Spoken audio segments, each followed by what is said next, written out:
This hat is so weird. Hello, and welcome to the Flores Garden. Today's book review is on Sherlock Holmes, Hounds of the Baskerville. That's not a dog. This isn't a dog either. Here we go. Little Cerberus.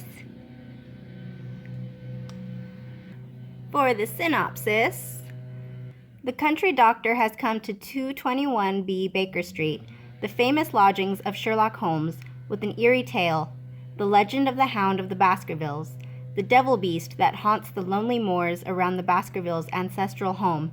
The tale warns the descendants of that ancient family never to venture out on the moor. But Sir Charles Baskerville is now dead, and the footprints of a giant hound are found near his body. Will the new heir of the Baskervilles meet the same dreadful fate?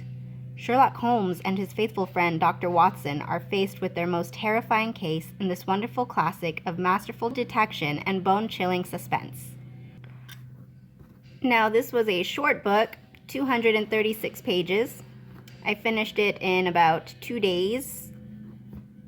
Would have been less if I wasn't working when I was reading this at the time. Probably could have finished it in like a single Saturday.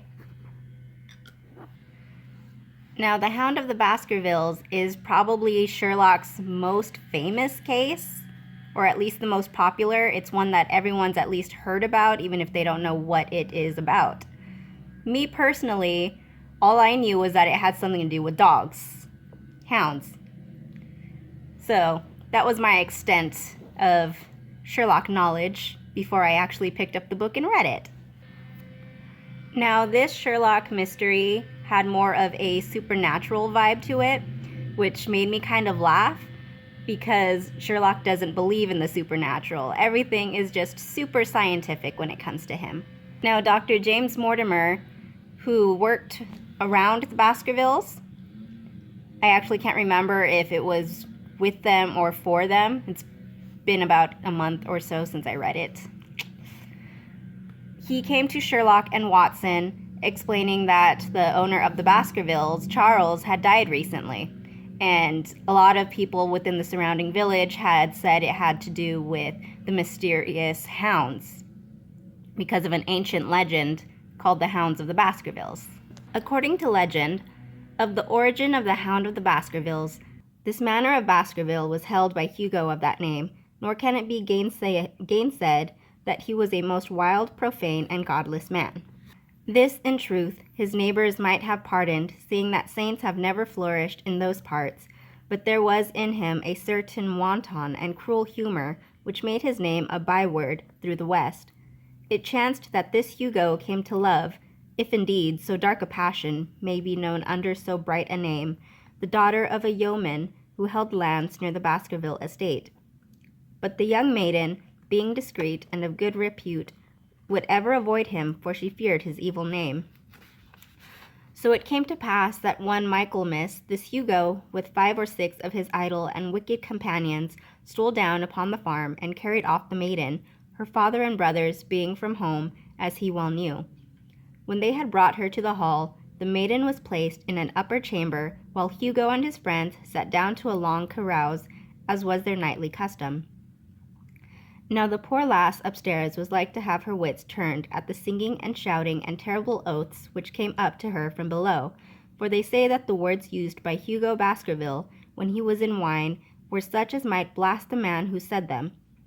At last, in the stress of her fear, she did that which might have daunted the bravest or most active man, for by the aid of the growth of ivy which covered, and still covers, the south wall, she came down from under the eaves, and so homeward across the moor, there being 3 leagues betwixt the hall and her father's farm. It chanced that some little time later Hugo left his guest to carry food and drink, with other worse things perchance, to his captive, and so found the cage empty, and the bird escaped. Then, as it would seem, he became as one that hath the devil, for, rushing down the stairs and into the dining hall, he sprang upon the great table, flagons and trenchers flying before him, and he cried aloud before all the company that he would that very night render his body and soul to the powers of evil, if he might but overtake the wench. And while the revelers stood aghast at the fury of the man, one more wicked, or, it may be, more drunken than the rest, cried out that they should put the hounds upon her. Whereat Hugo ran from the house, crying to his grooms that they should saddle his mare and unkennel the pack. And giving the hounds a kerchief of the maid's, he swung them to the line, and so off full cry in the moonlight over the moor. Now, for some space the revellers stood agape, unable to understand all that had been done in such haste. But anon their bemused wits awoke to the nature of the deed, which was like to be done upon the moorlands. Everything was now in an uproar, some calling for their pistols, some for their horses, and some for another flask of wine. But at length some sense came back to their crazed minds, and the whole of them, 13 in number, took horse and started in pursuit.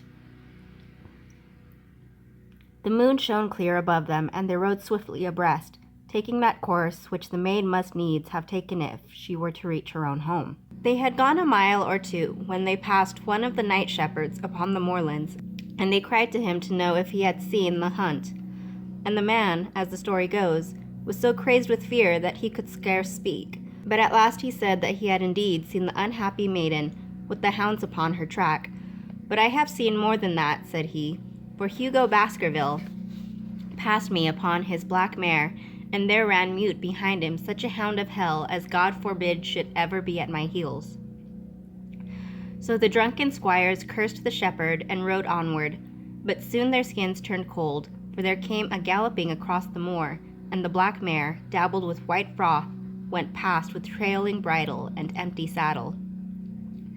Then the revellers rode close together, for a great fear was on them, that they still followed over the moor, though each had he been alone would have been right glad to have turned his horse's head.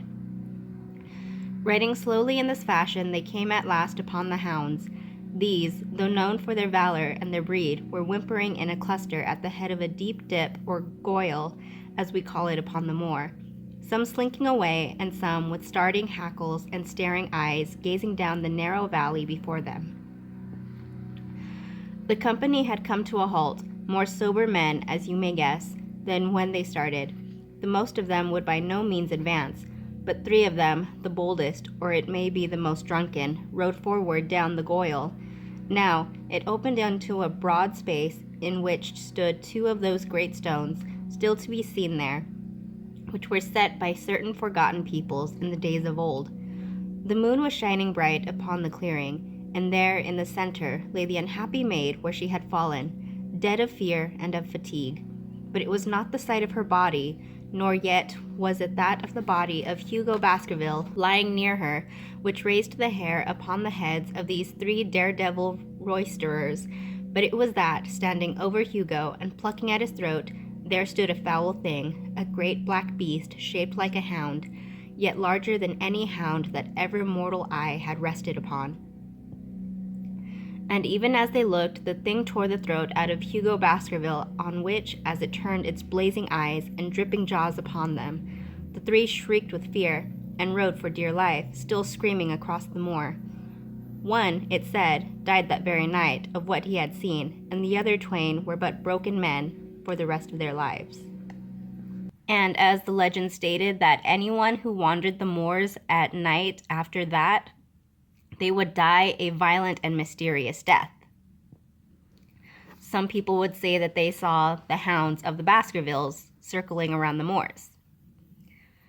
Others just thought that it was just accidents, or people just died because they were too afraid to make it out of the moors. Now, after hearing about the legend, Sherlock had sent Watson ahead of him to the small village, and Watson had been there for a few days trying to figure out what was going on and sending reports to Sherlock to keep him updated, because Sherlock was preoccupied with a different case. And Sherlock said that he would catch up as soon as he was able. And the thing was that whoever was behind the murders knew that Sherlock was coming, so the murderer had sent Sherlock and Watson on a bunch of wild goose chases, both within the city and the small village. So as I was reading this, I actually had my own little list of suspects, which I ended up misplacing. And anytime something happened in the story, I would jot it down on my suspect list. And I was so sure of who it could possibly be, but this book had me so frustrated. It didn't have just one, but 2 red herrings. Red herrings are a type of fish. Kidding.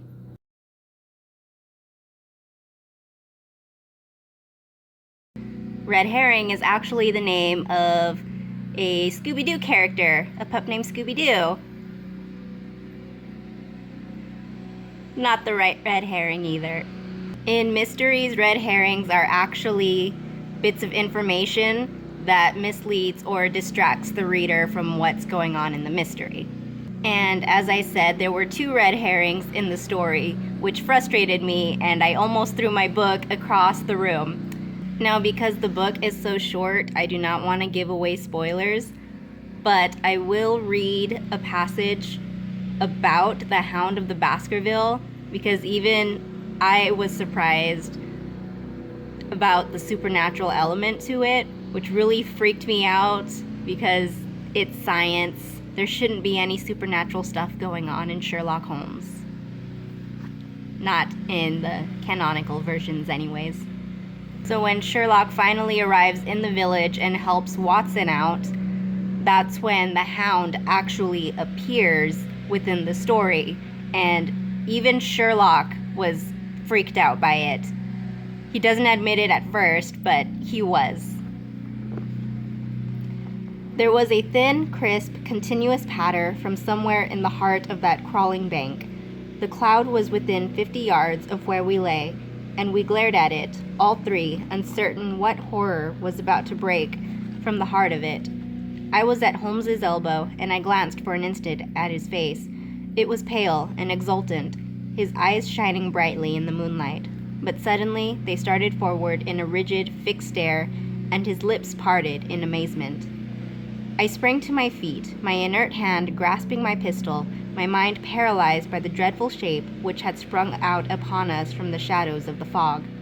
A hound it was, an enormous coal-black hound, but not such a hound as mortal eyes have ever seen. Fire burst from its open mouth, its eyes glowed with a smoldering glare, its muzzle and hackles and dewlap were outlined in flickering flame. Never in the delirious dream of a disordered brain could anything more savage, more appalling, more hellish be conceived than that dark form and savage face which broke upon us out of the wall of fog. With long bounds, the huge black creature was leaping down the track, following hard upon the footsteps of our friend. So paralyzed were we by the apparition that we allowed him to pass before we had recovered our nerve. Then Holmes and I both fired together, and the creature gave a hideous howl, which showed that one at least had hit him. He did not pause, however, but bounded onward. Sherlock and Watson solved the mystery, they saved the day, they're local heroes. Overall, I would rate this at 3 stars, because we actually get to see the action, but it's so short. For me, it is. I enjoy really long, thick novels. And my TBR pile has gotten a little out of hand recently, so it's going to be a while until I get to my next collection of Sherlock Holmes stories. So until next time, bye!